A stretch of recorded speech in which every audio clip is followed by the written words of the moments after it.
चलिए और देखिए बायोलॉजी जो आपका 10th क्लास का जो चैप्टर चल रहा है एनसीईआरटी का, और उसमें 2-3 टीचर का मिक्सचर है और इसमें बहुत अच्छा रिस्पांस हमें मिला है। साइंस में भी, मैथ में तो मिला ही मिला है, लेकिन साइंस में भी बहुत अच्छा रिस्पांस मिला और अच्छे से चीज़ों से हम कवर करवा रहे हैं, क्योंकि हम आपको वादा किए हैं कि जो हम आपको ऐप्स पर बता रहे हैं, कम से कम आप 3 से 4 टीचर को देखिएगा तब जाकर के उतना आप मेकअप कर पाइएगा, और प्लस में उसमें एनसीईआरटी आप शामिल कर लीजिए। वो काम मैं आपको खुद कर करके दे रहा हूँ कि 2-3 टीचर का मिक्सचर। एनसीईआरटी को समझने के लिए वो चीज़ें हमें करना पड़ता है, कभी एनसीईआरटी के डाटा यहाँ, कभी यहाँ, कभी यहाँ, इस तरह से करके रहता है। तो उस चीज़ों को समझाने के लिए हमें कई टीचर को मिक्सचर करके और उसके बाद में एनसीईआरटी को मिला करके, और जो फिगर एनसीईआरटी में हूबहू है वही चीज़ें हमें बताना भी पड़ता है। ये नहीं कि है कुछ और दिए वहाँ पर कुछ दिए, तो ऐसा नहीं करते हैं।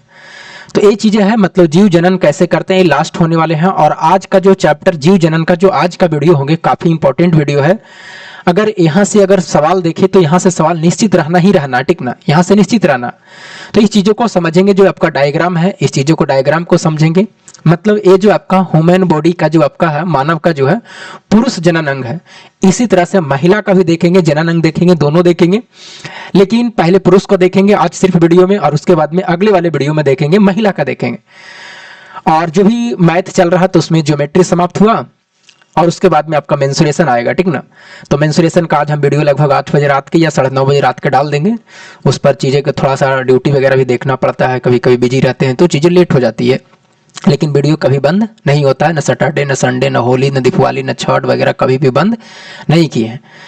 तो चलिए अब शुरू करते हैं, देखिएगा। और इसके पिछले वाले क्लास में जो हम आपको बताए हैं, और देखिए मुझे पूरा उम्मीद है जितने सारे बच्चे जुड़े हैं ना, मुझे पूरा यकीन है कि जितने भी सारे बच्चे, उसका 80% तो रिजल्ट होना तय है। जितने सारे बच्चे जुड़े हुए हैं, लगभग 200 बच्चे तो हो जाएंगे, लगभग तो 200 बच्चे के मान के चलिए उसमें अभी है, लेकिन एग्जाम तक हो सकता है और बच्चे खरीदेंगे।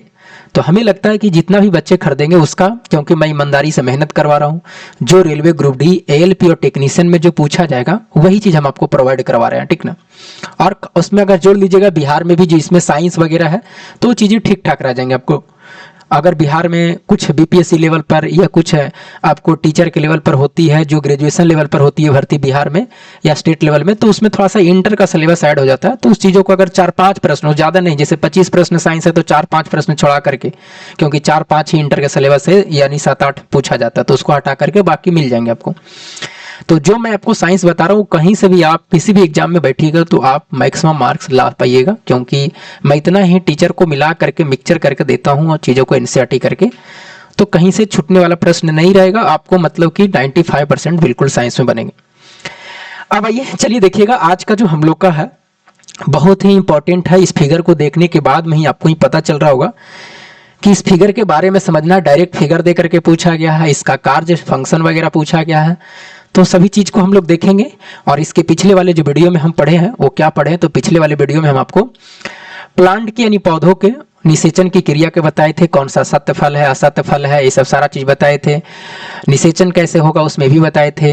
अंडाशय से क्या बनते हैं, उसके बाद में बीजाणु से क्या बनते हैं, सब सारा चीज़ हम आपको क्लियर किए थे, ठीक ना। अंडाशय से फल बनता है, बीजांड से बीज बनते हैं, ये सब सारा चीज हम आपको बता दिए थे। सत्य फल कौन है, असत्य फल कौन है, झूठा फल, असाधारण फल, सब बताए थे। सत्य फल कैसे बनेंगे, तो ये सब सारा चीज हम आपको बताए थे, ठीक ना।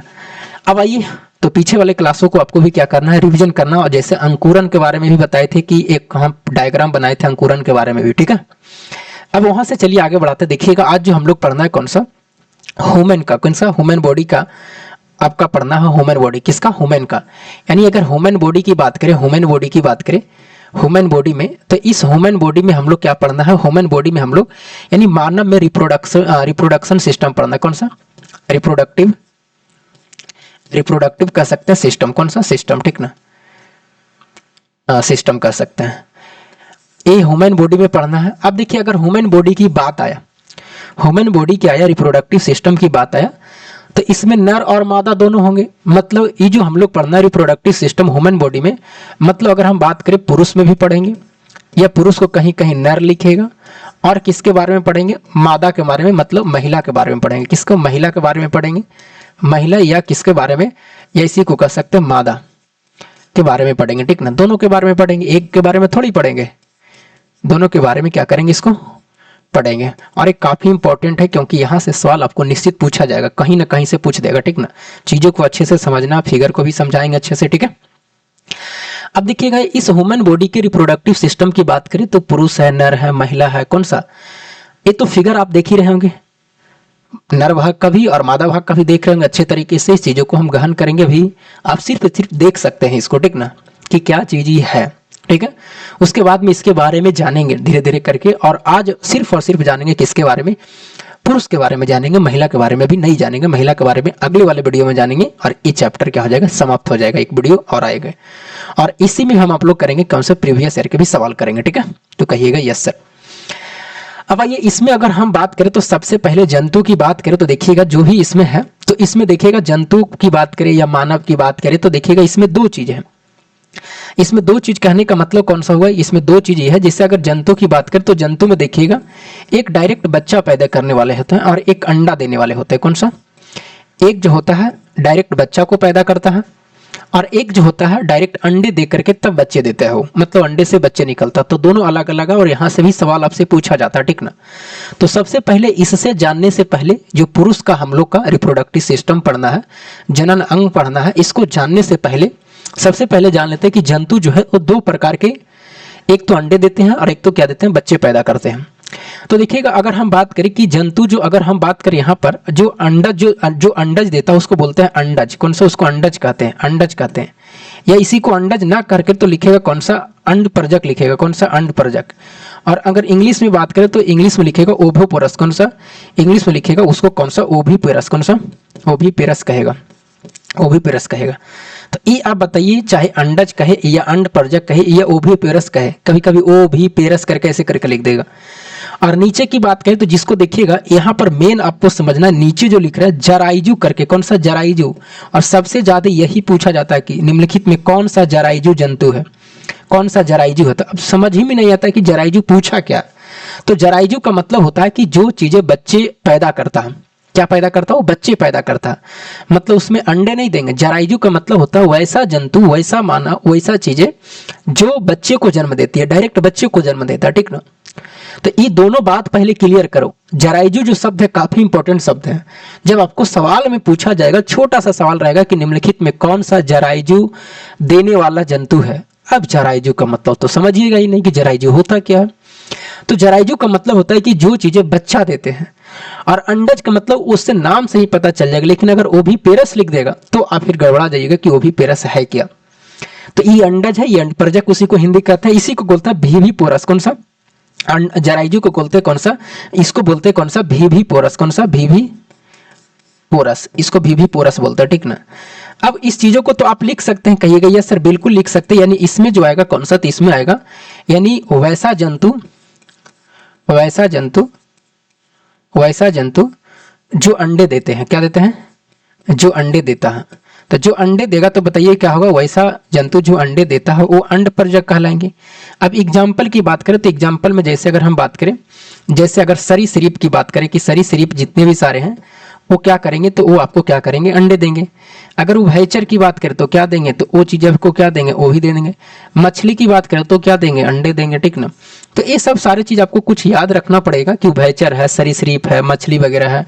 अगर हम पक्षी की बात करें तो जितने भी सारे पक्षी है वो आपको क्या करेंगे, तो पक्षी भी क्या देंगे, वो अंडे देंगे, ठीक ना। लेकिन अगर हम बात करें जराइजू की बात करें तो ये आपको अंडे न दे करके क्या देंगे, बच्चे को पैदा करेंगे। किसको, ये आपको बच्चे देंगे। किसको, ये जो होंगे आपको क्या करेंगे, ये आपको वैसा जंतु जो बच्चे को पैदा देते हैं, वैसा जंतु जो बच्चे को जन्म देते हैं, क्या, बच्चे को जन्म देता है, बच्चे को जन्म देता है, ठीक ना, जन्म देता है। अब बताइए वैसा जंतु जो बच्चों को जन्म देता है, इसका मतलब हो गया कि जितने भी सारे मैमेलिया वर्ग होंगे, कौन सा, अगर एग्जाम्पल की हम बात करें तो मैमेलिया वर्ग के जितने भी होंगे तो मैमेलिया वर्ग के क्या देंगे, यानी कॉर्डेटा संघ के क्या देंगे, मैमेलिया वर्ग के जितने भी सारे होंगे वो आपको यह स्तनधारी, कौन था, स्तनधारी कह सकते हैं, कौन सा, स्तनधारी कह सकते हैं, स्तनधारी कह सकते हैं। या इसी को एक आता है चमगादड़ भी करके, तो चमगादड़ जो है ना, ये चमगादड़ जो देता है, चमगादड़ जो है बच्चे के जन्म देता है, ठीक ना। तो ये सब सारे चीज आपको याद रखना है। जब आपके सामने एग्जाम्पल आएंगे तो आप बिल्कुल बना सकते हैं, ठीक ना। बिल्कुल देखिएगा, एक सांप में है, सांप जैसे सरीसृप में, लेकिन एक सांप है जिसका नाम है कौन सा, वाइपर। कौन सा, वाइपर जो सांप है ना, ये बच्चे को जन्म देता है। किसका, वाइपर जो सांप है ये बच्चे को जन्म देगा। तो याद रखिएगा, वाइपर जो सांप है ना ये बच्चे को जन्म देता है, ठीक ना। किसको जन्म देता है, बच्चे को जन्म देता है। जो वाइपर सांप है वो बच्चे को जन्म देता है, ठीक है। तो कहिएगा यस सर, यहाँ पर कोई दिक्कत हमें नहीं है, ठीक है। तो अभी आपको जंतु के बारे में बस ये दोनों चीज आपको याद रखना है, एक ओविपोरस एक विविपोरस, कोई दिक्कत नहीं ना। और ये चीजें पूछा जाएगा, और कहाँ से पूछा जाएगा वो भी हम आपको इंडिकेट कर रहे हैं।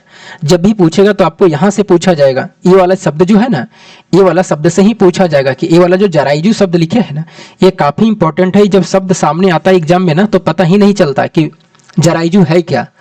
अभी तो आपको लग रहा होगा जैसे घर बुद्धि बहारा बाहर बुद्धि तीन है ना, वही हाल हो जाता है एग्जाम में। अभी तो आपको लग रहा होगा कि हाँ हमें जराइजू तो आता है, पूरा सीना तान के कहिएगा, लेकिन जब यही एग्जाम में आएगा ना तो गड़बड़ कर दीजिएगा, ठीक ना। तो इस जराइजू का मतलब समझ लीजिए कि क्या है, और ये चीजें क्या ही, दोनों का मतलब क्लियर अच्छे तरीके से समझ लीजिएगा। एक का नाम है विविपोरस, एक का नाम है ओविपोरस। देखिए ना, ओ का मतलब अंडा गोल होता है ना, तो ओविपोरस समझिए, याद रखिएगा। ये विविपोरस कौन सा, जराइजू है, लेकिन शब्द आपको जराइजू मेन याद रखना। जराइजू है ना जो बच्चे को जन्म देता है, ठीक है। कहिएगा यस सर बिल्कुल, अब यहाँ चीजें हमें समझ में आ रहा है, इतना जानकारी अब हो गया है। अगर अब एग्जाम में पूछा जाएगा तो आप बिल्कुल बना सकते हैं। अब आइए जो हम लोग का मेन है, ये जो मेन आपका स्ट्रक्चर है, अब इसके बारे में आते हैं। यहाँ तक तो कोई दिक्कत नहीं, इसको नोट डाउन कर लीजिएगा। यहाँ तक में किसी प्रकार की परेशानी तो नहीं। अब आइए इसके अगर हम आगे बढ़े, कौन सा आगे बढ़े, तो जैसे ही अगर हम आगे बढ़ेंगे तो अब आता है जो आपका मेन स्ट्रक्चर, ये आपको दिखाई दे रहा है ना, ये जो आपका मेन स्ट्रक्चर दिखाई दे रहा है, इसी के बारे में हमें जानना है। ये आपका एनसीईआरटी का डाटा है, कौन सा, एनसीईआरटी के फिगर है।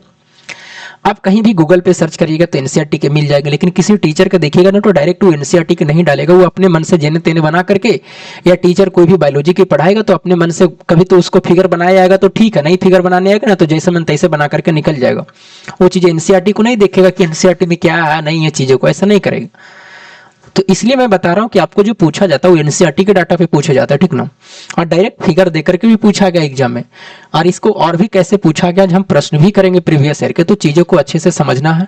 और जिसके पास में धैर्य नाम का कोई चीज नहीं है ना, वो कभी भी सीख नहीं पाएगा किसी चीज को, ठीक ना। समय देना पड़ता, हाथों से लिखना पड़ता। अब एक बच्चा कमेंट किया या फोन करके भी किया, सर हमें लिखने में ठीक नहीं लगता, हमें लिखना थोड़ा सा समय लग जाता है। ठीक है भैया, मेरी मत लिखो, आपको ऊपर डिपेंड करता। अब जैसे जो फाउंडेशन बैच ही नहीं है तो इसीलिए हम नहीं बोल पा रहे हैं। जब फाउंडेशन बैच आएगा तो मेरे हिसाब से चलेगा, इसमें तो एग्जाम के टारगेट से हिसाब के चलिए रेलवे ग्रुप डी सामने है, इस तरह से करेगा। लेकिन फाउंडेशन बैच जब लाएंगे ना तो उस फाउंडेशन बैच में कम से कम 14 से 15 महीने कुछ भी नहीं, जैसे हम पढ़ाएंगे उस तरह से करके चलेंगे, उसमें बिल्कुल जीरो से लेकर के चलेंगे, चाहे वो साइंस लेकर के चले चाहे वो मैथ लेकर के चले, ठीक ना। आगे बढ़े, देखिएगा अब जरा चलिए समझिएगा। अब हम लोग समझेंगे किसका, ह्यूमन के बारे में। किसका, ह्यूमन जो है यानी जो मानव है, इस मानव के बारे में हम लोग समझेंगे।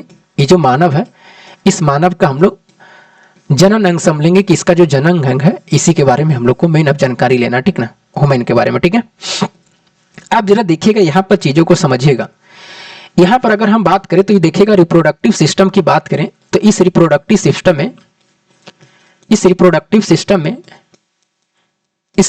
सिस्टम की अगर हम बात करें, सिस्टम की बात करें, मतलब जिसका जो जनन अंग होंगे, जनन तंत्र जो होंगे, किसका, मानव का, किसका, मानव के। और मानव में भी किसका, नर का, मतलब पुरुष का ही पढ़ेंगे, महिला का आज नहीं पढ़ेंगे, ठीक है।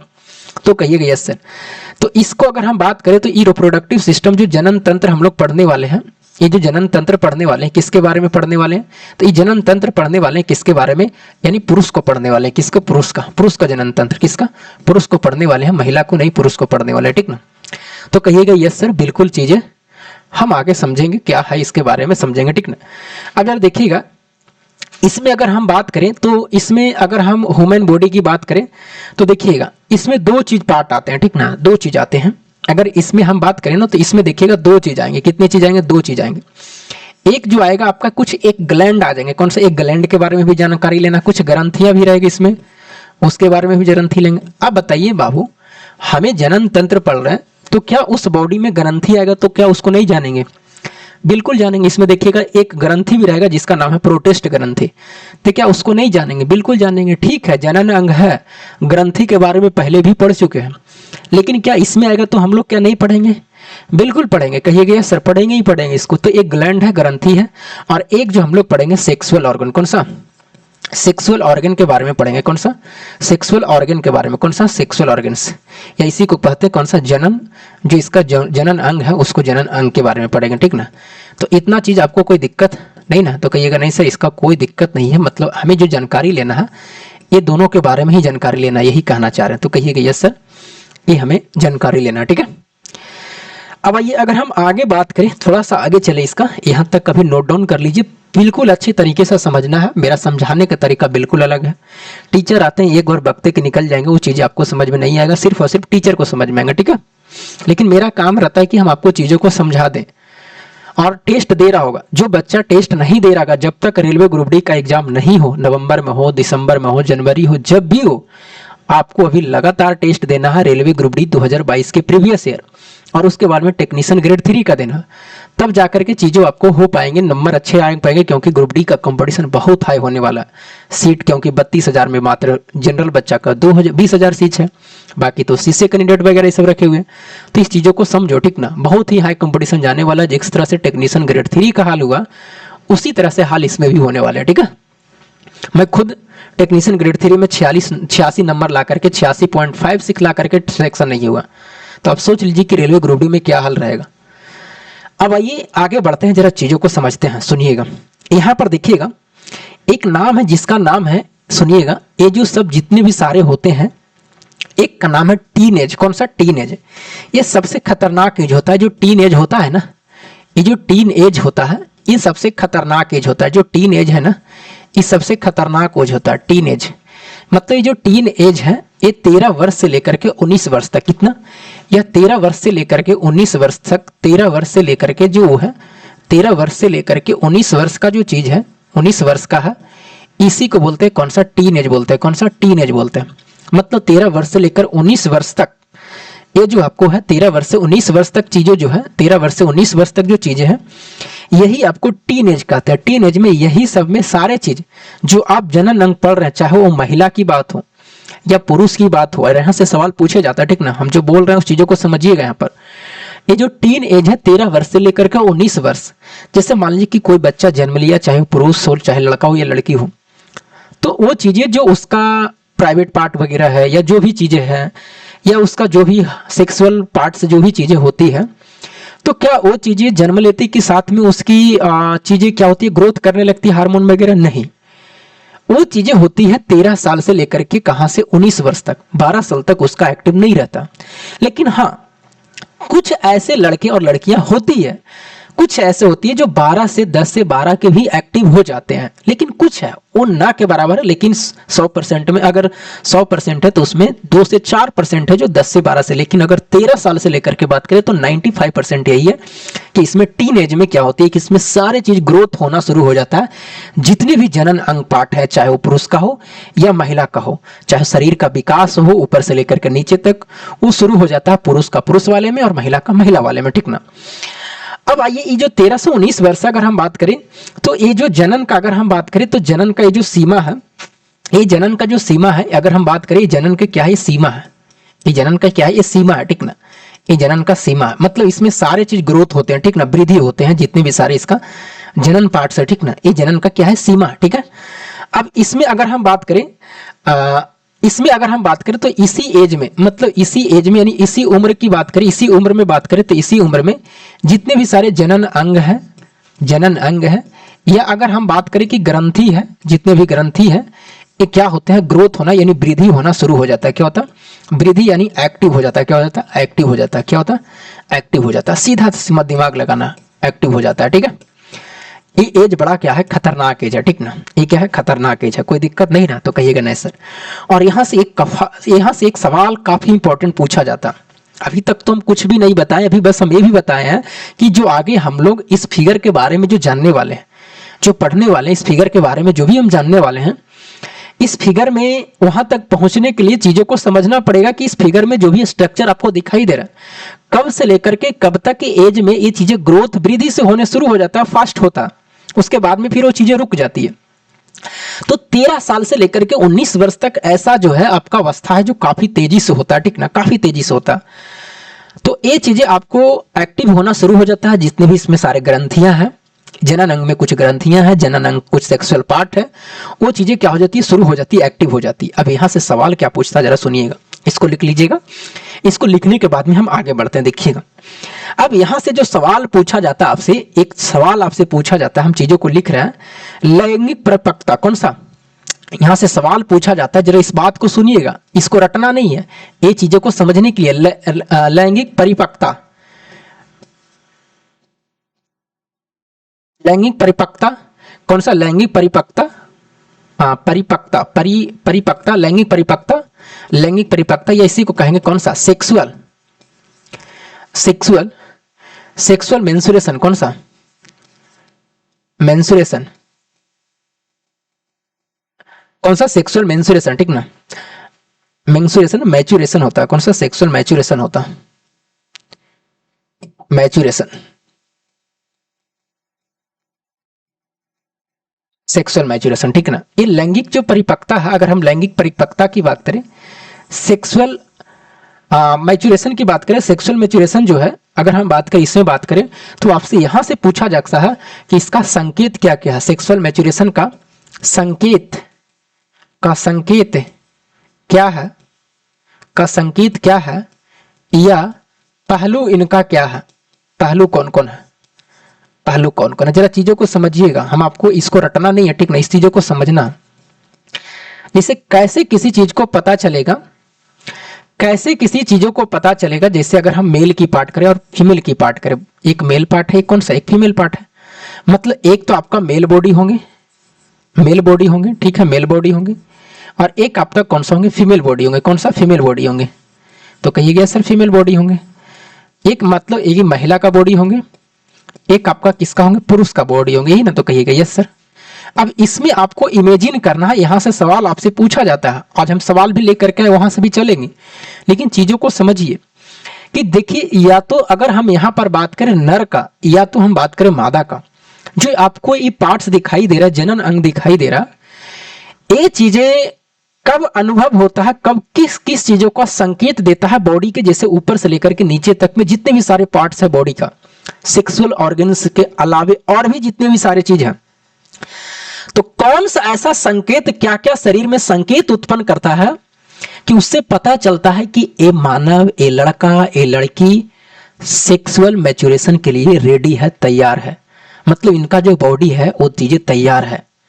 तो ये तो ठीक है, पता है कि 13 से 19 वर्ष तक में वृद्धि होता, लेकिन क्या क्या इनका बॉडी में संकेत कौन कौन सा चीजें देता है, इस संकेत आपसे पूछा जाता है कि निम्नलिखित में कौन सा ऐसा चीज है, या निम्नलिखित में कौन सा ऐसा संकेत है या पहलू है जो सेक्सुअल मैच्योरेशन को या लैंगिक परिपक्वता को, लैंगिक परिपक्वता को संकेत देता है, संकेत उत्पन्न करता है या संकेत उत्पन्न नहीं करता, इस तरह से पूछा जाएगा। तो उसमें जो 4 ऑप्शन में रहेंगे, 3 ऑप्शन लैंगिक मैच्योरेशन का मतलब लैंगिक परिपक्वता का उसका संकेत रहेगा, और बाकी एक ऑप्शन ऐसा रहेगा कि जो नहीं रहेगा आपको। तो इस तरह से सवाल आपसे पूछा जाता है। अब जैसे हम लोग का बॉडी है और एक 8 साल का बॉडी बच्चा का रहे, तो काफी अंतर है, एक 8 साल की लड़की को खड़ा जाए, एक 20 साल की लड़की को खड़ा किया जाए, तो बॉडी में अंतर होगा कि नहीं होगा, तो कहिएगा ये सर बिल्कुल अंतर होंगे। तो जो वो 8 साल से और 20 साल के जो एज हुआ, यानी 12 से जो करके 20 साल तक जो सफर हुआ, उसमें शरीर में कई सारे परिवर्तन आए। तो जितने भी सारे उनके शरीर में, बॉडी में परिवर्तन हुआ, वो चीजें संकेत देता है किस चीज का, सेक्सुअल मैच्योरेशन का संकेत देता है। ये सवाल आपसे पूछा जाता है, ठीक ना। ये लड़का में भी होता है, ये चीजें लड़की में भी होती है, दोनों में होता है। अब बात करिएगा, यहां पर बताइएगा, ये जो सेक्सुअल का संकेत देता है, ये चीजों को रटने की चीजें नहीं है, ये चीजें को समझिएगा। कुछ चीजें हम महिला में भी लिखेंगे, कुछ चीजें पुरुष में लिखेंगे, ठीक है ना। तो इस चीजों को आपको समझना, इसको रटना नहीं है, इसको रटना नहीं है, इस चीजों को रटिएगा तो नहीं होगा। बहुत सारे पॉइंट है, ठीक ना, बहुत सारे पॉइंट है। लेकिन अगर हम ये जान जाए कि कौन सा ऐसा पॉइंट नहीं है, कुछ पॉइंट ऐसे नहीं है जो वो सेक्सुअल मैच्योरेशन का फर्क नहीं पड़ता, अगर उम्र में वृद्धि भी हो गया तब भी नहीं पड़ता। जैसे अगर नहीं की बात करेगा, तो इस नोट को ध्यान में रखिएगा, नोट में अगर नहीं की बात करेगा, जैसे नहीं की बात करेगा, नहीं, इससे नहीं पता चलता है, इससे नहीं पता चलता है, इससे पता नहीं चलता है, इससे पता नहीं चलता है, इससे पता नहीं चलता है, इससे पता नहीं चलता है या नहीं बता सकते, नहीं बता सकते, नहीं बता सकते लैंगिक परिपक्वता। कौन सा? लैंगिक परिपक्वता। आप इससे नहीं बता सकते, ठीक ना, इससे आप नहीं बता सकते। कौन कौन सा हुआ? जैसे अगर हम बात कर देखिएगा, ये 2 पॉइंट से आप नहीं बता सकते। कौन कौन सा पॉइंट होगा? तो पहला पॉइंट की बात करें तो पहला है जिसे नाखून का बढ़ना।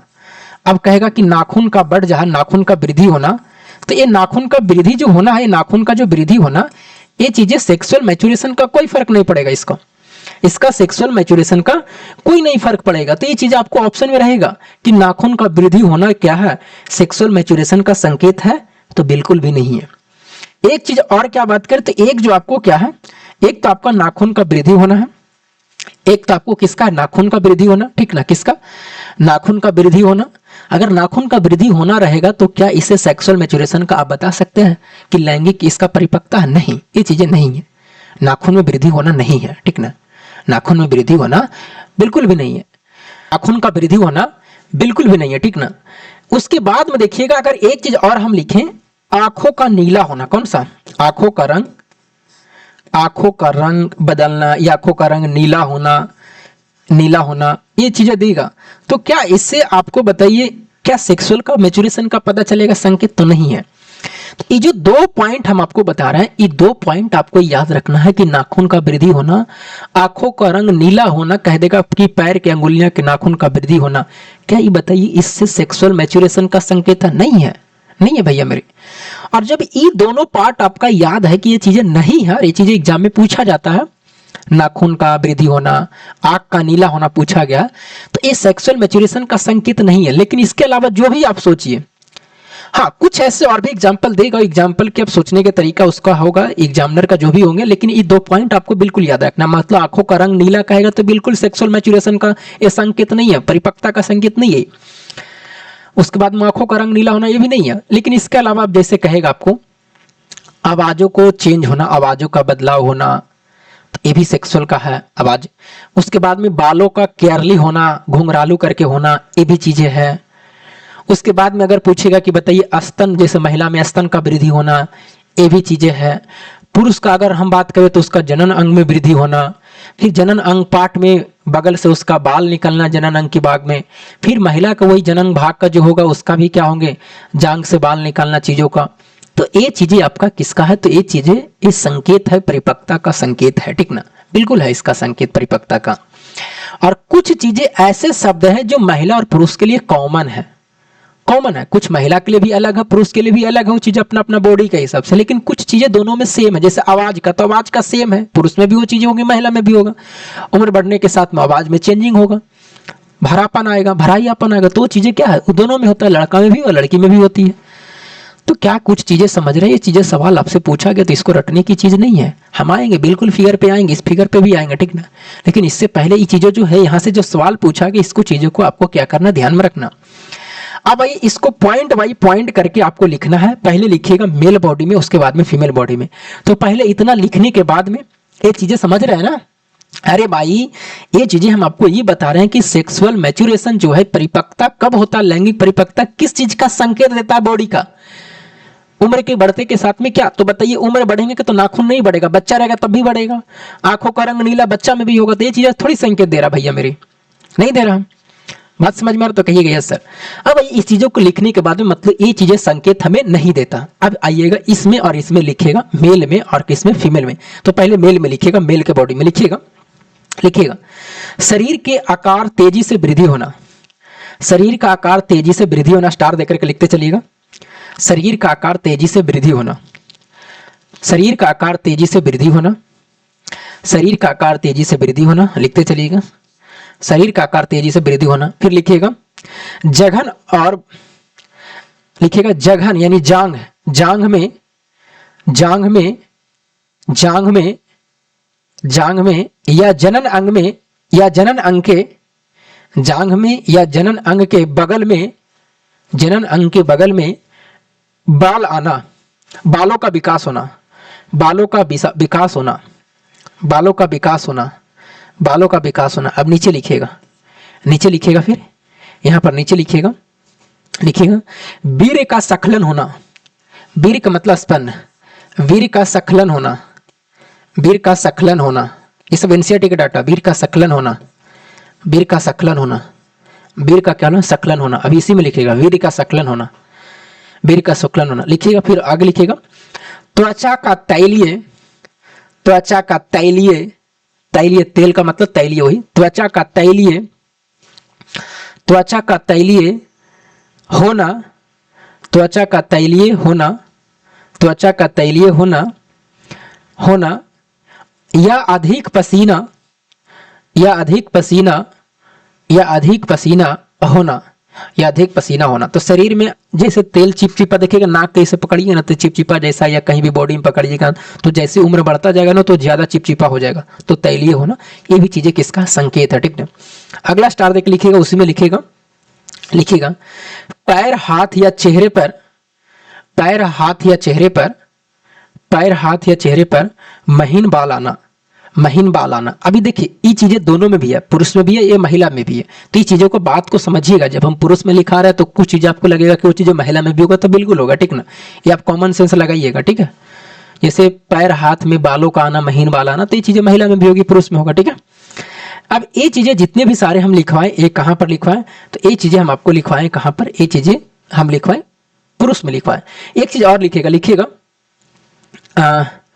लिखिएगा, लिखिएगा, लिखिएगा स्वप्न के समय, लिखिएगा रात्रि में स्वप्न के समय, रात्रि में स्वप्न के समय, इसमें लिखिएगा मेल वाले में, रात्रि के स्वप्न के समय, रात्रि के स्वप्न के समय, रात्रि के स्वप्न के समय शीशन से, शीशन, शीशन हम बताएंगे, शीशन, शीशन से, शीशन से, शीशन से, शीशन से, शीशन से अक्सर, शीशन से अक्सर वीर्य बाहर आना, वीर्य बाहर आना, वीर्य का मतलब स्पर्म बाहर आना, स्पर्म बाहर आना, स्पर्म बाहर आना, ठीक है। ये हो गया। अब लिखिएगा महिला वाला में लिखिएगा, बस कुछ चीजें इसमें मिलेगा, कुछ चीजें इसमें मिलेगा, लिखिएगा महिला वाला में लिखिएगा बालों को विकास में विभिन्न पैटर्न। तो बालों के विकास में वो चीजें पुरुष में भी है, वो चीजें महिला में भी होगा, लेकिन लिख लीजिए यहाँ पर लिख लिए तो वो चीजें महिला वाला में भी पुरुष वाला में काम देगा। ये नहीं पूछेगा कि पुरुष का कौन है महिला का कौन है, आपसे सीधा पूछा जाएगा कि सेक्सुअल मैच्योरेशन का, परिपक्वता का संकेत क्या, ठीक ना। तो कुछ पुरुष में है, कुछ महिला में, जो चीजें वो अलग अलग हम लिखवा रहे हैं, कुछ चीजें दोनों में सेम भी रहेगा, ठीक है। अब लिखिएगा यहाँ पर फीमेल वाला में लिखिएगा बालों के विकास में विभिन्न पैटर्न होना, बालों को विकास में विभिन्न पैटर्न होना, ये भी संकेत देता है। बालों के विकास में विभिन्न पैटर्न होना, बालों को विकास में विभिन्न पैटर्न होना।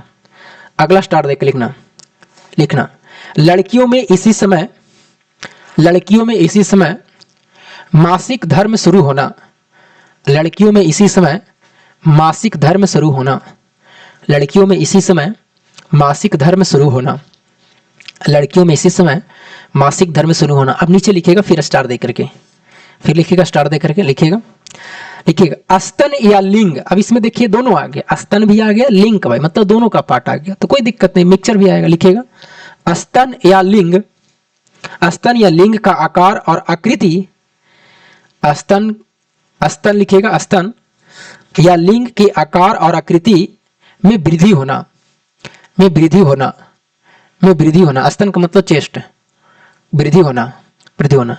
अब लिखिएगा यहीं पर, लिखिएगा इसमें पुरुष वाला में लिख लीजिएगा, एक चीज पुरुष वाला में और लिख लीजिएगा, नीचे जगह होगा नीचे लिखिएगा, लिखिएगा चेहरे पर दाढ़ी का आना, चेहरे पर दाढ़ी का आना, पुरुष वाला में लिखिएगा, महिला वाला में नहीं, चेहरे पर दाढ़ी आना, चेहरे पर दाढ़ी या मुंह छाना, जो भी है, चेहरे पर दाढ़ी या मुंह छाना। अब आपको काफी चीजें हमें हद तक समझ में आ गया है कि सेक्सुअल जो लैंगिक जो आपका है परिपक्वता का है, उसका संकेत क्या क्या शरीर में बॉडी में देता है, कि संकेत क्या क्या उत्पन्न करता है। बॉडी का, स्तन का विकास होना, लिंग का विकास होना, पैटर्न होना, बालों का होना, ये सब सारे चीजों को है, जांघ में आना, जनन अंग के पास में बगल में बाल आना, ये सब संकेत देता है किसका, आपका लैंगिक परिपक्वता का। लेकिन कौन सा ऐसा है जो संकेत नहीं देता है, नाखून का वृद्धि होना, ये संकेत नहीं है लैंगिक का, आंखों का रंग नीला, ये नहीं है, ठीक ना। क्या ये चीजें क्लियर हुआ, कहिएगा यस सर, ये चीजें बिल्कुल क्लियर हुआ। अब आइए आगे बढ़ते हैं। अब हम लोग का जो मेन है, और मेन समझना है किसका, ये जो मेन और मेन समझना है आपको कौन सा, आपको मेन और मेन अब समझना है कौन सा, अब एक फिगर के बारे में समझना है, जो आपको ये फिगर डायग्राम दिखाई दे रहा है, ठीक ना, ये जो एनसीईआरटी का डायग्राम है इसके बारे में चीजों को समझना है, ठीक है। अब देखिएगा इसमें अगर हम बात करें, ये सब जितने भी सारे प्रारंभ हुए तो ये हम आपको पहले ही बता चुके हैं कि सारे में पुरुष में और सारे महिला में एक ही अवस्था में नहीं हो जाता, किसी के 12 साल में, किसी के 14 साल में, लेकिन वही 13 से 19 साल के बीच में चीजें होती है। किसी के जल्दी हो जाता, 10 साल में ही शुरू हो जाता यौवना प्रारंभ, जिसको पोवर्टी बोलते हैं। यौवना, यौवना आरंभ के मतलब वही एज है, इसको यौवना बोलते हैं, ठीक ना, प्यूबर्टी। तो ये चीजें उम्र के साथ में एक साथ में नहीं होता, ठीक ना। किशोरावस्था जो यौवना आरंभ है वो आपको सबको एक साथ में नहीं होता, अलग अलग, किसी का 10 साल, किसी का 12, किसी का 14 साल, इस तरह से करके होता है, ठीक ना, अलग अलग उसके होती है। और इसको वृद्धि होने में समय लगता ही नहीं कि एक ही साल के अंदर में, नहीं, 3 साल 4 साल काफी टाइम लग जाता है, ठीक है, परिपक्व होने में। अब आइए हम इस चीजों को बारे में समझेंगे, मेल रिप्रोडक्शन सिस्टम कौन सा। अब हम लोग समझेंगे मेल रिप्रोडक्शन सिस्टम। अब सुनिएगा, अब चीजों को देखिएगा, जो हम बताना चाह रहे हैं चीजों को समझिएगा। ये जो फिगर आपको दिखाई दे रहा है, इस फिगर को हमें डायग्राम बनाना है। ये फिगर को क्या करना, डायग्राम बनाना है आपको, अपने हाथों से डायग्राम बनाना। अगर आप डायग्राम नहीं बनाइएगा तो आप चीजें नहीं समझ पाइएगा, ठीक ना। तो आपको अपने हाथों से डायग्राम चीजों को बनाना है, ठीक है। अब आइए डायग्राम बनाते हैं, चीजों को समझते हैं, जो एनसीईआरटी के चीजों को है उसको समझेंगे, देखेंगे। देखिएगा सबसे पहले जो आपका काम है, अगर हम सबसे पहले की बात करें तो देखिएगा इसका बनाने की अगर बनता है तो ठीक है, हम बनाएंगे, कॉपी में तो हम बनाए हैं, लेकिन इस फिगर को अगर हम बनाएं तो देखिएगा पहले चीजों को देखिएगा, समझिएगा हम किस तरह से बनाना चाह रहे हैं, ठीक ना। देखिएगा अगर हम बात करें, देखिएगा बन जाना भाई मेरी एक बार में।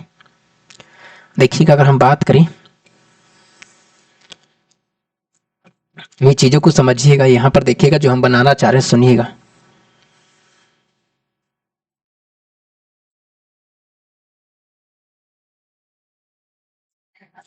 ठीक है, सुनिएगा, ये कौन सा है, यही आपका कौन सा टेस्टिस है। ये कौन सा, सबसे नाम पहले सुनते चलिएगा, टेस्टिस है। टेस्टिस को क्या कहते हैं, ब्रीसन है। ये कितने ब्रीसन होते हैं, जोड़ी में एक होता है, संख्या कितना होता है टोटल, 2 होता है। लेकिन ये जो बाहर का पार्ट दिखाई दे रहा, ये जो बाहर का पार्ट दिखाई दे रहा है, ये जो है ब्रीसन नहीं, ये ब्रीसन कोष है, इसी में है। तो आपसे पूछेगा जो टेस्टिस होता है किसके अंदर होता है, जो शुरू से देखते चलिएगा फिगर को चुपचाप, ठीक ना। ज्यादा दिमाग अभी अभी कलम कॉपी सब बंद कर देना, ठीक है। अभी कलम कॉपी क्या करना, सब बंद कर देना, ठीक है, चुपचाप देखिए। ये क्या है, तो ये आपको क्या है, ये चीजें क्या होगा, तो ये जो आपको टेस्टिस हो गया, ब्रीसन हो गया। लेकिन ये जो बाहर का पार्ट है क्या है, ये जो बाहर का पार्ट है ये क्या है, इसका नाम है ब्रीसन कोष। कौन सा, ब्रीसन कोष नाम है, कौन सा, ये ब्रीसन कोष। तो आपसे पूछेगा कि बताइए, आपसे पूछा जाएगा कि बताइए, आपसे पूछेगा कि ब्रीसन किसके अंदर में होता है, तो ब्रीसन कोष के अंतर्गत में होता है, किसका, ब्रीसन कोष में होता है। कोई दिक्कत, कहिएगा नहीं सर कोई दिक्कत नहीं, चीजों को आराम से समझते चलिएगा, बकाहट नहीं करें, ठीक ना। अब जरा समझिएगा, देखिएगा यहां से चीजों को इस तरह से करके जो डायग्राम आपको बनाया गया है, जरा समझिएगा, इस तरह से चीजों को ऐसे करके यहां से देखिएगा,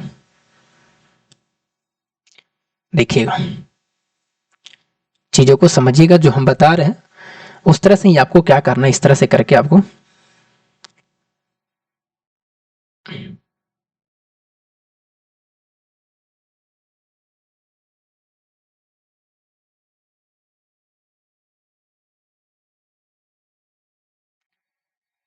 दिखेगा, ठीक ना। चीजों को समझिएगा, जो डायग्राम बना रहे हैं ना वो चीजों को समझना है, ठीक है भाई। बहुत मेहनत लगता है चीजों को समझाने में, एक का एक ही वर्ड को समझाने में, ठीक है, इतना आसान नहीं है, ठीक है।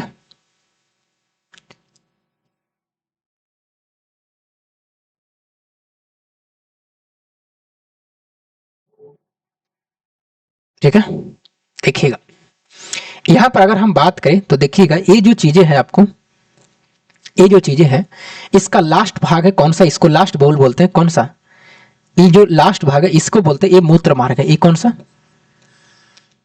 ये मूत्र मार्ग है, ये मूत्र मार्ग है।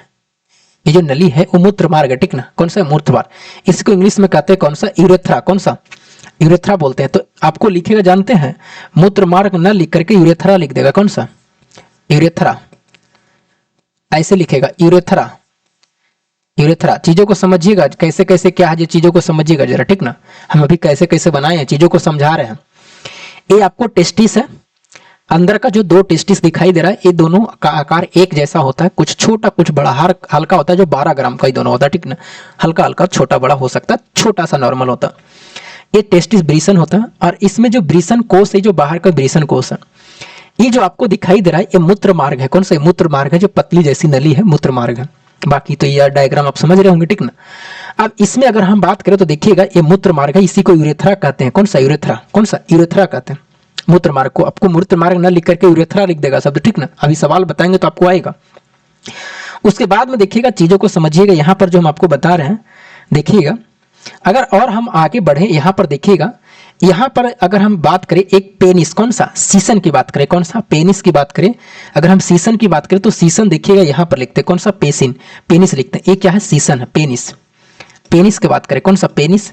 इसी को क्या कहेंगे? सीसन कहेंगे। देखिएगा, आपको जो एनसीईआरटी का डाटा लिखल होगा ना, ये यहाँ पर लिखा होगा पेनिस, तो कोई दिक्कत नहीं है। हमें पहले मूत्र मार्ग लिखेंगे, और इसके लास्ट में जो पेनिस है, इससे क्या हम इसलिए लिखे ना कि लास्ट से पेनिस से ही आपको स्पर्म बाहर आता है।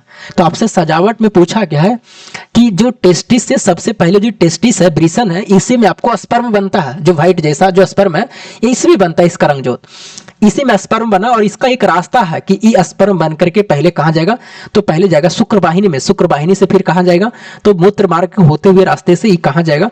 तो ये चीजें आ जाएगा सीसन में। तो ये एक रास्ता बना हुआ, ये चीजें क्या एक रास्ता बना हुआ, ठीक ना। इसीलिए हम पहले इसको लास्ट में लिखे, पेनिस को लास्ट में लिखे, लेकिन आपको यहाँ पर लिखा होगा, ठीक ना, जो एनसीईआरटी का डाटा, ठीक है। तो कहिएगा सर, तो चीजों को आप जैसे हम लिखे ना उस तरह से लिखिएगा, ठीक है। लेकिन अगर एग्जाम में पूछेगा यहाँ पर देख करके एरो करके, तो यहाँ पर सीसन रहेगा। कौन सा? सीसन रहेगा, समझ रहे? तो कहिएगा सर। आप जरा देखिएगा, यहां से अगर हम बात करें तो यहां पर देखिएगा इस चीजों को, अच्छा इसको हम मिटा देते हैं, कोई दिक्कत है नहीं ना। यहां पर थोड़ा सा हम इसको मिटाते हैं, यहां पर देखते हैं मेल रिप्रोडक्शन, यहां लिख देते हैं मेल जनन अंग लिख देते हैं, ठीक है, मेल जनन अंग, ठीक ना। अब जरा समझिएगा, यहां पर ये तो इतना तक हो गया, इतना में कोई दिक्कत नहीं, कहिएगा नहीं सर यहाँ पर कोई दिक्कत हमें नहीं है। यहां पर देखिएगा, यहां पर जो आपको है, यहां पर मूत्राशय होता है। कौन सा? यहां पर कौन सा होता है? मूत्राशय होता है। यहां पर कौन सा होता है? ये आपको कौन सा होता है? तो ये आपको कौन सा होता है? ये आपको मूत्राशय यहां पर है। कौन सा? यहां पर मूत्राशय होता है। कौन सा? यहां पर मूत्राशय होता है, ठीक ना। यहां पर क्या होता है? ये चीजें मूत्राशय होती है, ठीक है। और ये मूत्र मार्ग से नीचे से जुड़ा हुआ, ये कौन सा? तो ये आपका मूत्राशय है। समझिएगा क्या कितना आसान लग रहा, ये चीजों को कितना आसान लग रहा। नहीं तो देखिएगा ना, एक बार इसमें देखिएगा तो चीजों को समझ में नहीं आएगा। तो हम कैसे जैसे बता रहे हैं ना, उस चीजों को आप समझते चलिएगा। ब्रीसन है, ये जो ब्रीसन है, ब्रीसन कोष में है, और ये जो भी इसके साइड में बनाई है, ये पेनिस लास्ट भाग है, ये मूत्रमार्ग है, पत्री जैसी नरी है, यूरेथ्रा बोलते हैं। और ये जो गोल जैसा वो मूत्राशय है। लेकिन इसी में देखिएगा, इसी में देखिएगा ग्रंथि यहीं पर होगा, यहीं पर ग्रंथि होगा, इस तरह से करके यहाँ पर होगा, यहीं पर ग्रंथि होगा। कौन सा? यहीं पर ग्रंथि होगा, यहीं पर ग्रंथि होगा, इससे जुड़ा हुआ। इसको बोलते हैं कौन सा? तो इसको बोलते हैं कौन सा? प्रोटेस्ट ग्रंथि। कौन सा? प्रोटेस्ट ग्रंथि। इसको बोलते हैं प्रोस्टेस्ट, प्रोस्टेस्ट ग्रंथि। कौन सा? प्रोस्टेट ग्रंथि, प्रोस्टेट ग्रंथि। इसका काम क्या सुनिएगा, ये प्रोस्टेट ग्रंथि का काम हम लिखवाएंगे। ये जो ब्रीसन में जो आपका स्पर्म बना, स्पर्म कहां बनेगा? वीर्य कहां पर बनेगा? शुक्राणु कहां पर बनेगा? तो ये चीजें बनेगा, चाहे वीर्य कहे चाहे शुक्राणु कहिए, बात एक ही चीज है, वो टेस्टिस में बनता है और यहां पर बनेगा। लेकिन इसका पोषण प्रदान कौन करेगा? प्रोस्टेट ग्रंथि करेगा। इसका सुरक्षा प्रदान करता, पोषण प्रदान करता, ठीक ना, जीवित रहने के लिए। तो इसका काम है प्रोटेस्ट ग्रंथि का, ठीक है। तो कहिएगा यस सर, यहां तक हमें कोई दिक्कत यहां तक अभी नहीं है, चीजों को समझ में आ रहा। अब यहीं पर देखिएगा, इधर से जो नली आ रही है सब, यहां से जो जितने भी सारे जुड़े हुए हैं, यहां से देखिएगा, यहां से जितने भी सारे नली अब जोड़ेंगे, यहां से जितने भी सारे अब नली जोड़ेंगे, देखिएगा यहां से जितने भी सारे नली जोड़ेंगे इस तरह से करके, यहां से जितने भी सारे नली जोड़ेंगे इस तरह से करके, तो यहां पर देखिएगा इस तरह से करके, इस तरह से, ठीक ना। यहाँ पर जितने भी सारे नली जुड़े हुए हैं, यहाँ पर देखिएगा ये जो आएगा पार्ट यहाँ पर आएगा, यहाँ पर देखिएगा इस तरह से करके, ठीक है ना। यहीं पर देखिएगा, यहाँ पर भी कौन से, यहाँ पर छोटे छोटे यहाँ पर ऐसे होंगे और यहाँ पर होगा भी, ठीक ना, ठीक है, इस तरह से करके, ठीक है। तो सुनिएगा, यहाँ पर जो चीजें हम बताना चाह रहे हैं, ये जो आपको चीजें हैं जरा समझिएगा। यहाँ पर जो चीजें हैं इसका नाम है कौन सा, इसका नाम है कौन सा, मूत्र नलिका। कौन सा, इसका नाम है, ये मूत्राशय हो जाए, ये है इसका नाम कौन सा है, मूत्र नलिका है। ये जो मूत्र नलिका गया है ना, मूत्र मार्ग जो है ना, यही नली उधर में गया, इधर मूत्र मार्ग का ही जो मूत्र नली ही है, तो इसका नाम है मूत्र नलिका। कौन सा, तो ये जो चीजें है आपको कौन सा है, ये आपको मूत्र नलिका है। कौन सा, ये मूत्र नलिका है। कौन सा, ये आपको कौन सा, मूत्र नलिका है। कौन सा, मूत्र नलिका, मूत्र नलिका। लेकिन ये जो यहां से पार्टी निकल रही है, ये जो आपको पार्टी निकल रही है, ये आपको कौन सा, शुक्रवाहिनी है। कौन सा, ये शुक्रवाहिनी, मतलब यहां से जो स्पर्म जाएगा इसी के माध्यम से, इसको बोलते हैं शुक्रवाहिनी। कौन सा, ये शुक्रवाहिनी है। कौन सा, ये शुक्रवाहिनी है, शुक्रवाहिनी, या इसी को शुक्रवाहिका कहेगा। कौन सा, शुक्रवाहिका भी कह सकता है, शुक्रवाहिका भी। ये शुक्रवाहिका है जहां पर स्पर्म बना। कौन सा स्पर्म बना, देखिए तो स्पर्म कहां पर बना, तो स्पर्म यहां पर बनेगा, तो यहां से जो जुड़े हुए रहेगा ये चीजें, ये शुक्रवाहिका है। अब इसके तरी से अंदर में जाएगा, पेनिस से बाहर निकलेगा, ठीक ना। तो अच्छा बताइए, तो अब जरा स्पर्म का रास्ता बताइए। स्पर्म कहां पहले बना, ब्रीसन में, वो कहां गया, शुक्रवाहिका में। शुक्रवाहिका के बाद में कहां पर जाएगा, मूत्र मार्ग में। मूत्र मार्ग से कहां निकलेगा, पेनिस से निकलेगा। रास्ता समझ में आ रहा है, ये चीजें पूछा गया। अभी हम सवाल आपको बताएंगे, ठीक ना। तो कहिएगा यस सर, कोई दिक्कत हमें नहीं है, चीजें को समझ में आ रहा है, ठीक ना। कोई दिक्कत यहाँ तक, यहाँ तक कोई दिक्कत नहीं ना, यहाँ तक कोई दिक्कत नहीं है, तो कहिएगा नहीं सर कोई दिक्कत नहीं है, ठीक है। अब यहाँ पर देखिएगा, ये चीजें जो है, ये शुक्राशय है। ये कौन सा, ये शुक्राशय है। कौन सा, ये शुक्राशय है, शुक्राशय। ये कौन सा, शुक्राशय है। ये क्या, शुक्राशय है, ठीक ना। क्या है, ये शुक्राशय है, ठीक है। कोई दिक्कत नहीं ना, कहिएगा नहीं सर कोई दिक्कत हमें नहीं है। अब जरा आप बताओ बाबू, क्या ये चीजें समझ में आया, हाँ, ये फिगर चीजें समझ में आ रहा है, बताइएगा। इतना बायोलॉजी का भी टीचर सही से नहीं बना पाएगा जितना हम तरीके से बना लिए। और चीजों को समझा करके देखिएगा ना, ये डायग्राम जब आपके सामने अब आएगा ना, जब आपके सामने अब डायग्राम आएगा तो आप बिल्कुल बना सकते हैं, समझ सकते हैं कि सर ये जो अंदर का टेस्टिस है, ब्रीसन। नहीं तो डायग्राम देखते के साथ में दिमाग फैला, हालत खराब हो जाता है कि क्या डायग्राम है, खाली देख के खाली आनंद लेते हैं। नहीं, ऐसा नहीं करना। ये देखिएगा, टेस्टिस है, दो है, शुक्रवाहिका, शुक्र ब्रीसन है, इसी में स्पर्म का निर्माण होगा। फिर से सुनिएगा, ये बाहर का जो है ये ब्रीसन कोष है, इसका सुरक्षा प्रदान करता है। अब इसके बारे में अगर बात करें, यहां से जो नली निकली है इसका नाम है शुक्रवाहिनी। तो बताइए स्पर्म कहां बना, टेस्टिस में, तो इसके बाद में स्पर्म कहां जाएगा, शुक्रवाहिनी में जाएगा, रास्ता होगा। फिर ये कहां जाएगा, तो ये फिर मूत्र मार्ग होते हुए, क्योंकि बताइए मूत्र का रास्ता जो स्पर्म का रास्ता, दोनों का रास्ता ये कहीं अलग अलग नहीं है, एक कहीं कॉमन रास्ता उसी से बाहर निकलता है, ठीक ना, उसी से बाहर निकलेगा। तो मूत्र मार्ग से होते ही सीसन से बाहर निकल जाएगा। प्रोटिस्ट ग्रंथि का काम है स्पर्म को पोषण प्रदान करना। मूत्राशय है कि मूत्र यहाँ पर जमा रहता है, ये चीजें हम पीछे भी पढ़ा चुके हैं। ऊपर से आता है मूत्राशय, किडनी के बगल से एक नली जुड़ा रहता है, मूत्र नली बोलते हैं, ठीक ना, वहां से चीजें रहता है। ये शुक्राशय है, यहाँ पर कहाँ शुक्राशय है, ठीक ना।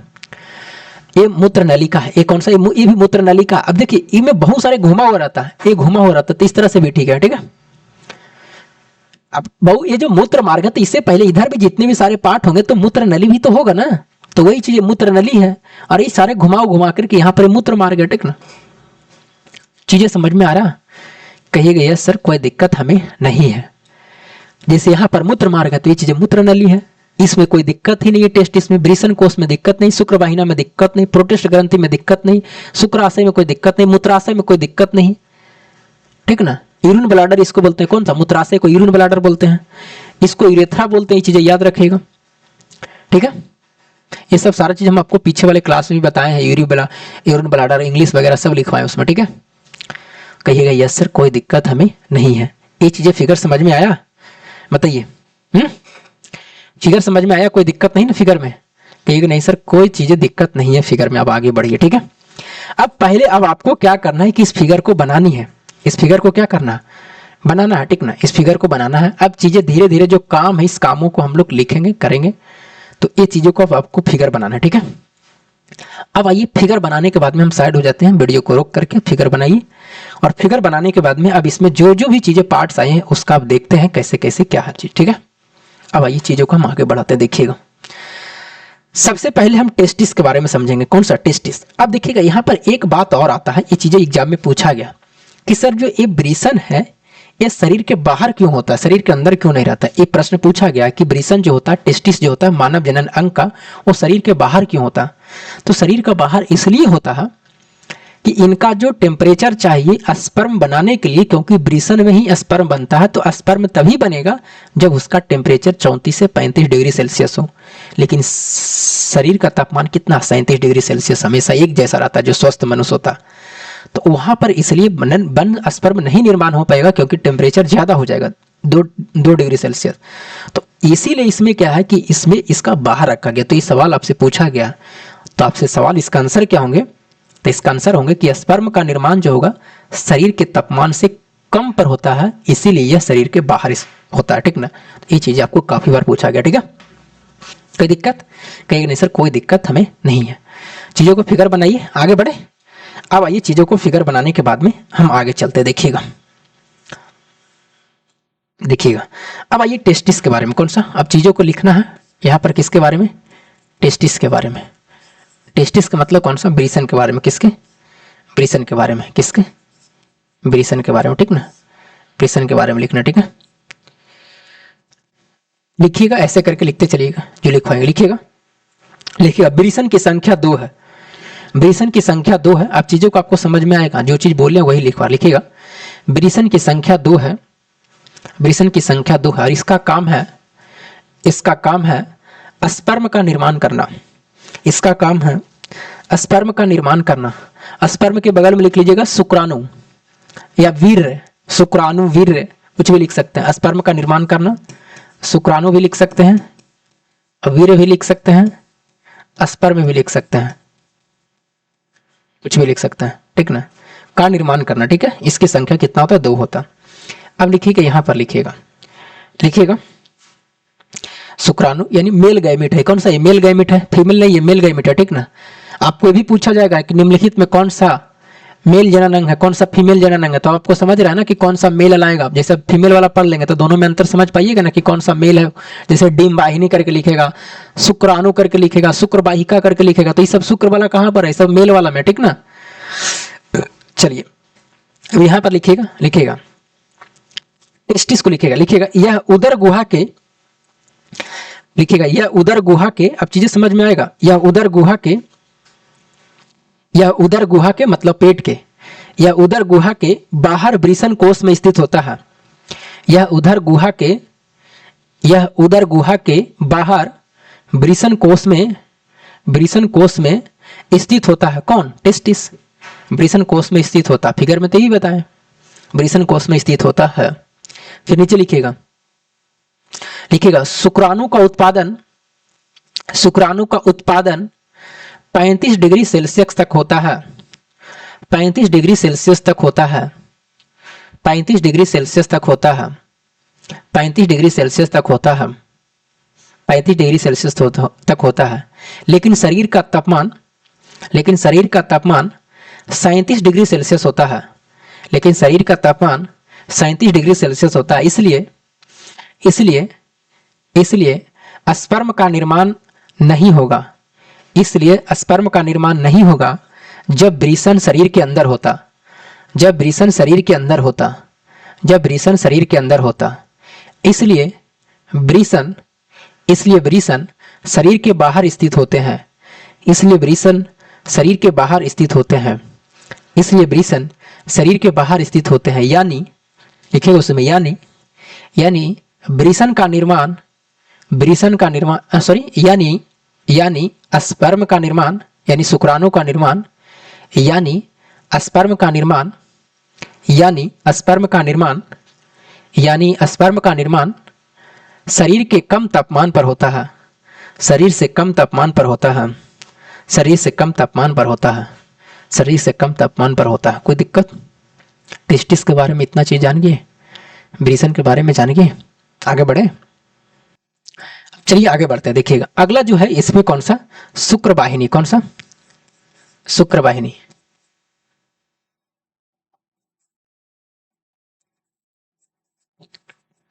शुक्र वाहिनी कौन सा, शुक्र वाहिनी या शुक्र वाहिका, शुक्र वाहिका,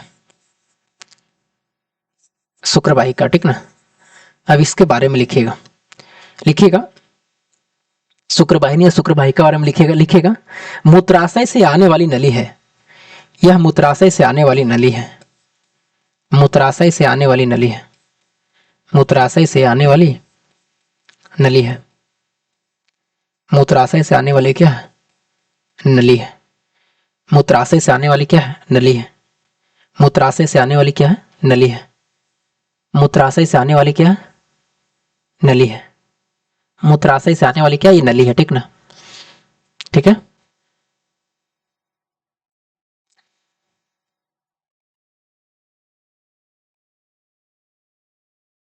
मूत्राशय से आने वाली क्या है? नली है। देखिएगा ये चीजें यहां से भी जाता है, ये चीजें वहां भी जुड़ा हुआ रहता है। ठीक ना? ये चीजें यहां भी जुड़ा हुआ रहता है, ये चीजें वहां भी जुड़ा हुआ रहता है, तो इससे दिक्कत नहीं है। ठीक ना? मूत्र नलिका भी इसी है। शुक्राशय इसके कहाँ होता है? जस्ट नीचे होता है। ठीक ना? ये मूत्राशय के जस्ट नीचे होता है। तो ये चीजें फिगर से ही पता आप कर सकते हैं, कोई दिक्कत नहीं है। ठीक है। शुक्रवाहिका यानी शुक्रवाहिका जो है मूत्राशय से आने वाली क्या है? नली है। ठीक है। ये आने वाली नली कहाँ पर जाकर मिलता है? तो ये चीजें आकर के मिलता है कहाँ पर? कहाँ पर मिलता है? तो ये चीजें कहाँ पर मिलता है? लिखिएगा शुक्रा मूत्राशय से आने वाली नली है जो इसमें लिख लीजिएगा जो वृषण पर आकर के मिलती है। जो वृषण पर आकर के मिलती है। जो वृषण पर आकर के मिलती है। अब लिखिएगा यहां पर मूत्र मार्ग। कौन सा? मूत्र मार्ग। कौन सा? मूत्र मार्ग लिखिएगा। मूत्र मार्ग लिखिएगा। मूत्र मार्ग के बारे में लिखिएगा शुक्राणु और मूत्र मार्ग। शुक्राणु और मूत्र मार्ग।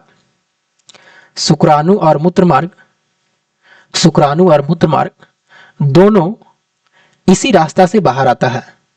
शुक्राणु शुक्राणु और मूत्र मार्ग नहीं, शुक्राणु और मूत्र। शुक्राणु और मूत्र। शुक्राणु और मूत्र इसी रास्ते से बाहर आता है।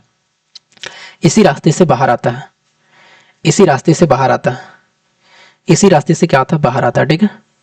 इसी रास्ते से बाहर आता है। अब लिखिएगा शुक्राणु के बारे में। किसके बारे में? शुक्राणु के बारे में। शुक्राणु के बारे में। शुक्राणु के बारे में। किसके बारे में? शुक्राणु के बारे में लिखिएगा। लिखिएगा यह क्षारीय तरल पदार्थ है। यह क्षारीय तरल पदार्थ है। यह क्षारीय तरल पदार्थ है। यह क्षारीय तरल पदार्थ है। यह क्षारीय तरल पदार्थ है। अब लिखिएगा यहां से लिखिएगा फिर इसकी संरचना। इसकी संरचना हाँ लिखिएगा। एक बाहर कोई आया था आदमी। लिखिएगा लिखिएगा इसकी संरचना।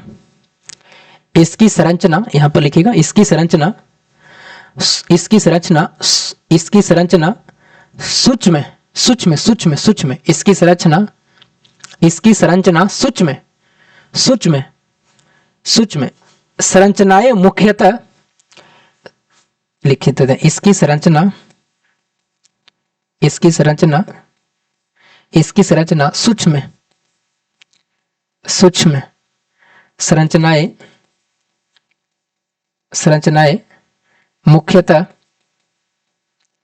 मुख्यतः आनुवांशिक पदार्थ। आनुवांशिक पदार्थ। आनुवांशिक पदार्थ है और यह लंबी और यह एक लंबी पूंछ जैसी होती है।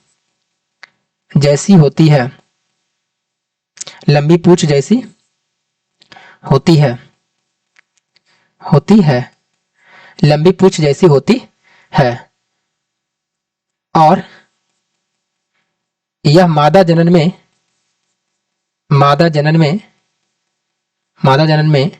तैरती है। मादा जनन में क्या होती है? तैरती है। तो देखिएगा ये जो है, ये जो स्पर्म का जो होती है, स्पर्म जो चीजें हैं, ये चीजें इमेजिन करिएगा चीजें।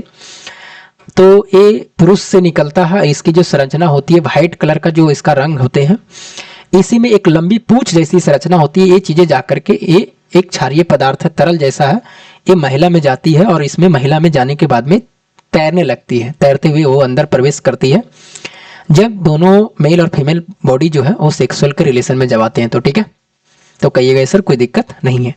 अब आइए आगे बढ़ते हैं। देखिएगा अब यहां से देखिएगा चीजों को जो यहां से पूछा गया है, सुनिएगा यहां से जो पूछा गया शुक्राणु का पथ कौन का, ये जो शुक्राणु है, इस शुक्राणु का पथ क्या, इसका रास्ता क्या, इसका रास्ता पूछा गया कि शुक्राणु का पथ क्या है।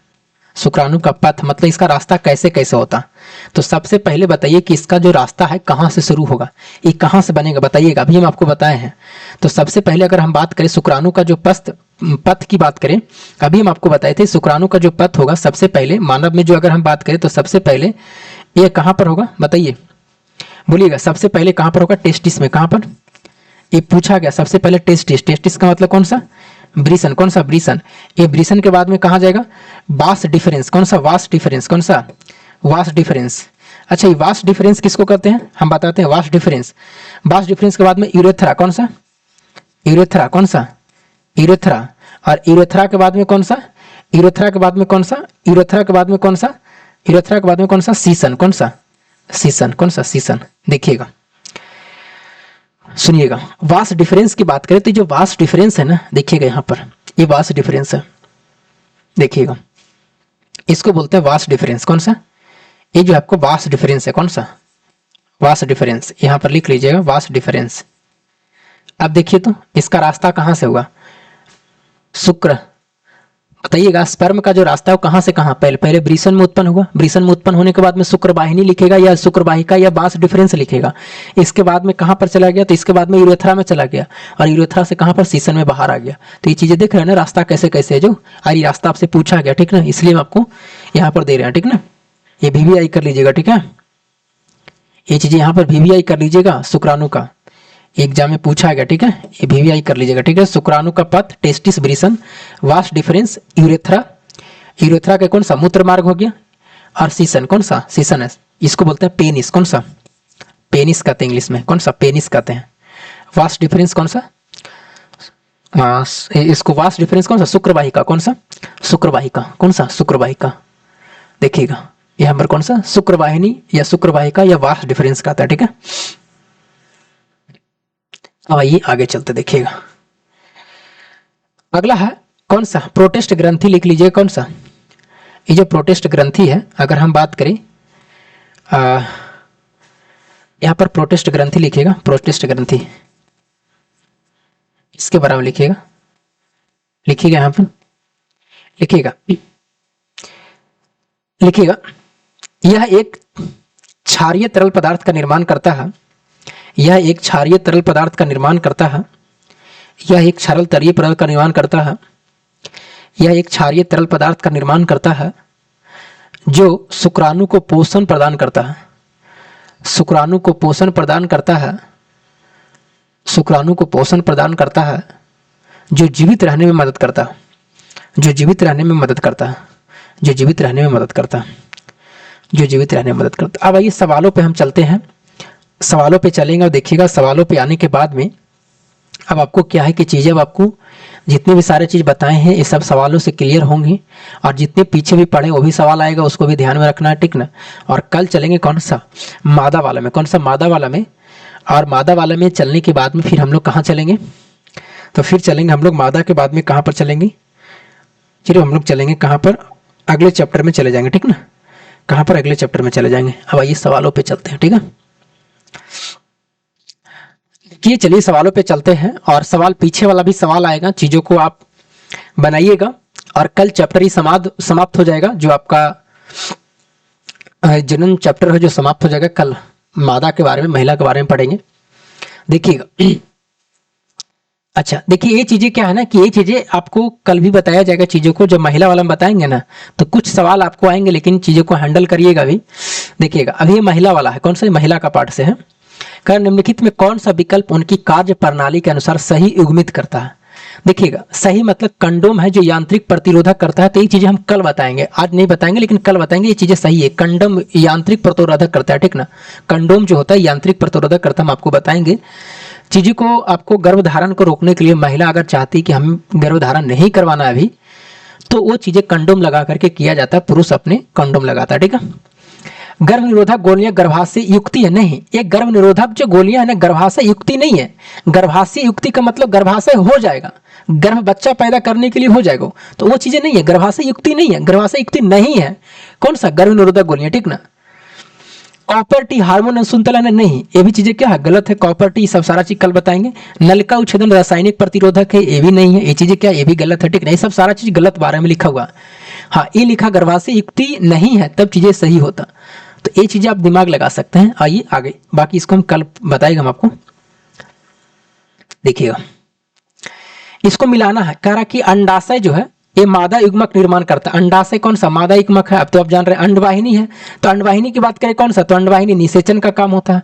गर्भाशय की बात करें तो गर्भाशय जो होगा अंतरोपण होगा, ये भी हम आपको बताएंगे। गर्भनाल जो होता है ये बढ़ते भ्रूण को पोषण प्रदान करता है, इसी को प्लेसेंटा बोलते हैं, कौन सा प्लेसेंटा बोलते हैं। तो ये चीजें कल सवाल आएगा, लेकिन अभी आप इसको रखिएगा, जब कल पढ़ाएंगे ना तो चीजें यहाँ से क्लियर होगा और ज्यादा करके, ठीक ना। प्लेसेंटा जो होता है जो बच्चे जो भ्रूण होता है उससे भोजन प्रदान करता है। अंडाशय तो आप जान रहे हैं मादा युग्मकों का निर्माण करता है, तो ये चीजें आएगा कल भी आएगा, ठीक ना, ठीक है।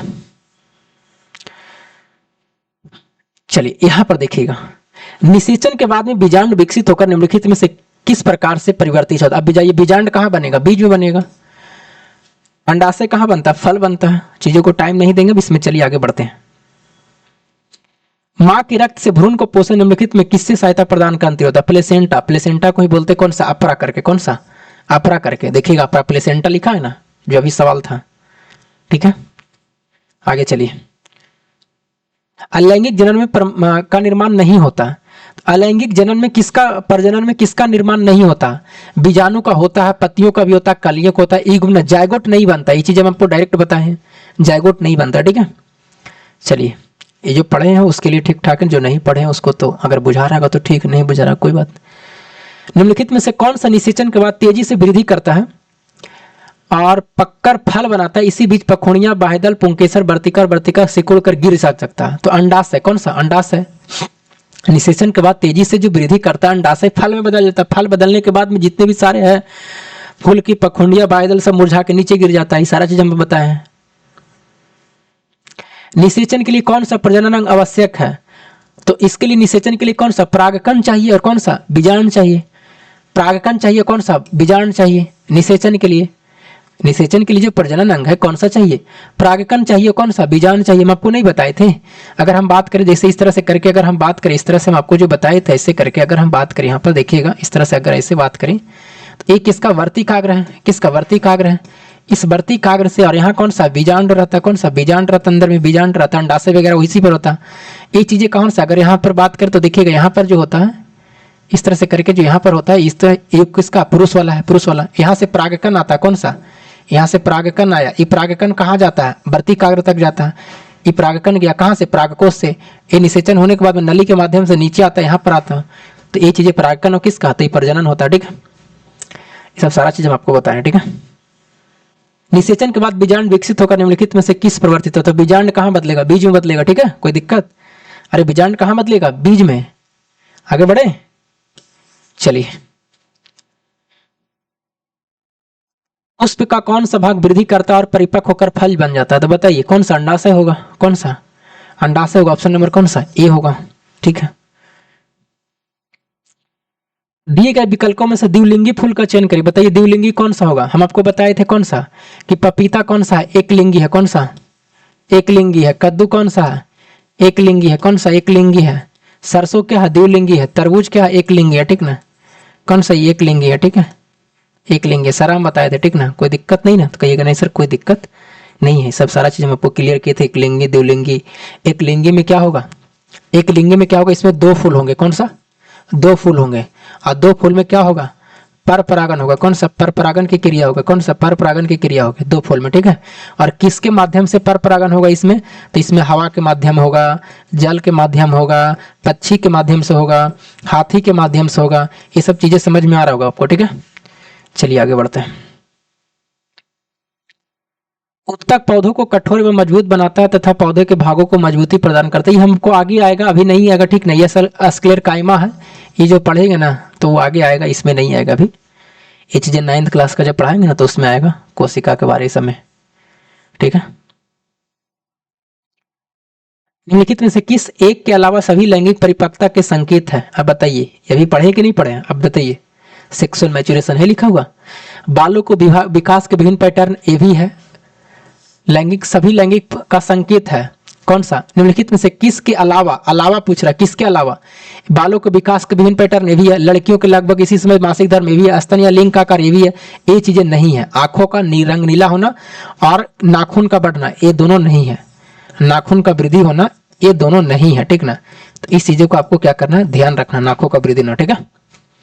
चलिए आगे देखिए।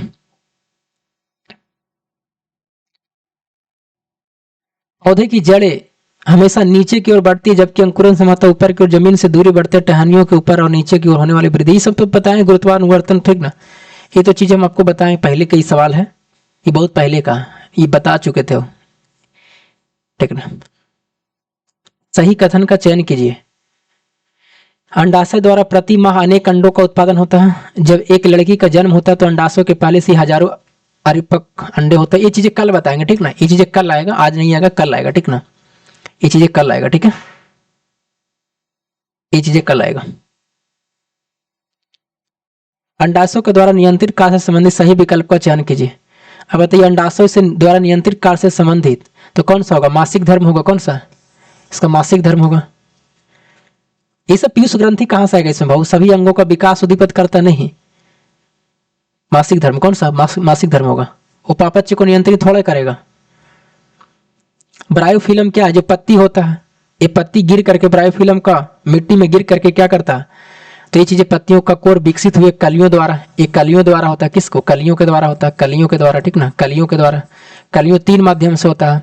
पत्ती के माध्यम से होता है, उसके बाद में किसके होता है? जड़ के माध्यम से होता है, उसके बाद में किसके होता है? तना के माध्यम से होता है। फल और फूल से नहीं होता, कलियां। इसी को कलमी पौधा कहते हैं। किसको? कलमी पौधा कहते हैं, कलमी पौधा कहते हैं। अब इसमें कौन कौन सा बताए थे? सब चीज बताए थे। कद्दू भी बताए थे, ब्रायोफाइलम के बताए थे, कौन सा? जो पत्ती के कारण होता है, ब्रायोफाइलम बताए थे। उसके बाद में कौन सा बताए थे? फिर आपको गुलाब के फूल बताए थे। कौन सा? गुलाब के फूल बताए थे। ये सब जितने भी सारे चीजें, ठीक ना, सब चीजें बताया हुआ है, ठीक है। कौन सा विकल्प सही ढंग से पथ को दर्शाता है? अब बताइए, आज जो पढ़े हैं। मानव पुरुष जनन के प्रणाली से शुक्राणु मुक्त होने तक कैक करता है। बताइए, सबसे पहले कहाँ जाएगा? टेस्टिस में। कहाँ पर? सबसे पहले टेस्टिस में। टेस्टिस के बाद में कहाँ पर जाएगा? टेस्टिस में। टेस्टिस के बाद में कहाँ पर जाएगा? बताइए। तो सबसे पहले टेस्टिस में जाएगा। टेस्टिस के बाद में कहाँ पर? मतलब ब्रीसन में। ब्रीसन के बाद में कहाँ पर जाएगा? बताइए, ब्रीसन के बाद में कहाँ पर जाएगा? ब्रीसन के बाद में कहाँ पर जाएगा? बताइए, बोलिए। बास डिफरेंस। कौन सा? बास डिफरेंस में। कहाँ पर? बास डिफरेंस। बास डिफरेंस के बाद में कहाँ जाएगा? यूरेथ्रा। और यूरेथ्रा के बाद में कहाँ जाएगा? पेनिस में। कहाँ पर? पेनिस में। ये रास्ता होगा कौन सा? B number. कौन सा? बी नंबर होगा, ठीक है। चलिए आगे आगे बढ़िए। अभी देखिए, कल ही बताएं क्या कह रहा कि इसको फिगर को देख करके एबीसी का नाम बताना। बताइए, ए का नाम क्या है? ये क्या है? परांकुर है। कौन सा? परांकुर है। जो क्या बनेगा? इससे तना बनेगा। देखते के साथ में बना दीजिए। ये क्या है? मूलांकुर है। ये मूलांकुर से क्या बनेगा? जड़ बनेगा। कौन सा? इससे जड़ बनेगा। कौन सा? जड़ बनेगा। ये क्या है? कौन सा? तो ये बीज पत्र है। कौन सा? बीज पत्र है। ये खाद संग्रह करता है। कौन सा? खाद संग्रह करता है। ये बताए ना। अब देखिए यहाँ पर कौन सा होगा? परोह। इसी को, परांकुर को क्या बोलते हैं? परोह बोलते हैं। परोह। परोह का मतलब तना बोलते हैं। कौन सा? तना। इसका दूसरा नाम है परोह। परोह है, भोजन संग्रह करता है। भावी मूल है। कौन सा? मूल है। ऑप्शन नंबर ए तो है, ठीक तो है। चलिए, कोई दिक्कत और है? अब नहीं है। तो ये सब सारा चीज, जितने भी सारे सवाल था हम आपको बताएं। अब आप सवाल बना सकते हैं, कुछ अपना दिमाग भी लगाना, ठीक ना। अब जो नहीं पढ़ा उसके लिए दिक्कत होगा। यूट्यूब पर कोई अब देख रहा होगा इस वीडियो को तो कहेगा इतना फास्ट की है, तो चीजें बेवकूफ़ी वाला काम है, क्योंकि दिन रात करके मेहनत कर रहे हैं, एनसीईआरटी की चीज़ों को देख रहे हैं, 2-3 टीचर को मिला के पढ़ रहे हैं हम लोग। ऐप्स पर जो पढ़ रहा है बच्चा, उनको ठीक ठाक लग रहा होगा। चलिए, अब हम लोग अगला जो आएगा वीडियो वो किसका रहेगा? तो अगला जो रहेगा आपका मादा जनन अंग का, और उसके बाद में चैप्टर समाप्त हो जाएगा। फिर हम लोग चलेंगे अनुवांशिक में, फिर 10th क्लास का समाप्त। यानी मान के चलिए लगभग 6-7 वीडियो और चलेगा। 6-7 वीडियो में यानी 7 से 8 तारीख तक आपका बायोलॉजी 10th क्लास का समाप्त हो जाएंगे। उसके बाद में आपको चलेगा 10th क्लास का ही केमिस्ट्री शुरू कर देते हैं, तब चलेंगे 9th क्लास में। क्योंकि 9th क्लास का जो सिलेबस है ना, वो सबसे ज़्यादा आपको पूछा जाता है कहाँ पर? टेक्नीशियन में पूछा जाता है, एएलपी में पूछा जाता है, एएलपी में 9th क्लास का जो है, लेकिन इसमें भी पूछा जाएगा, 2-3 सवाल रहेंगे हर एक शिफ्ट में, तो वो चीज़ें भी बताएंगे। तो उसको थोड़ा सा भी रोक देते हैं, पहले केमिस्ट्री देख लेते हैं उसके बाद में। चलिए फिर मिलते हैं हम आपको अगली वीडियो में, तब तक के लिए जय हिंद।